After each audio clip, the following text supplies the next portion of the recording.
नमस्कार.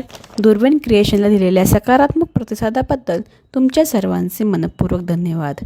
आजपासून आपण मोदक बनवण्यासाठी पीठ कसं बनवायचं ते बघणार आहोत. खरं तर परफेक्ट उकडीच्या मोदकांची सुरुवात ही नेहमी चांगल्या पिठापासून होते आणि चांगल्या पिठासाठी आम्ही निवड केली आहे 3 खास प्रकारचे तांदूळ: आंबेमोहोर, इंद्रायणी आणि जया तांदूळ.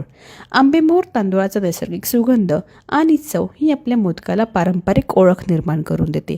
इंद्रायणी तांदूळामुळे आपल्या मोदकांची उकड ही दीर्घकाळ मऊ राहायला मदत मिळते. जया तांदूळ हा आंबेमोहोर आणि इंद्रायणीमध्ये योग्य तो बॅलन्स घडवून आणतो आणि पिठाला योग्य ती कन्सिस्टन्सी मिळवून देतो. त्यामुळे ह्या तिन्ही तांदूळापासून तयार केलेल्या पिठाची उकड आपल्याला 100% सुंदर आणि सुबक मोदक घडवायला मदत करते. ह्या पिठापासून उकड कशी काढायची ते आपण नेक्स्ट पार्टमध्ये बघणार आहोत. त्यामुळे तुम्ही जर आमच्या पेजला फॉलो केलं नसेल तर फॉलो करा, शेअर करा. Till then, bye bye.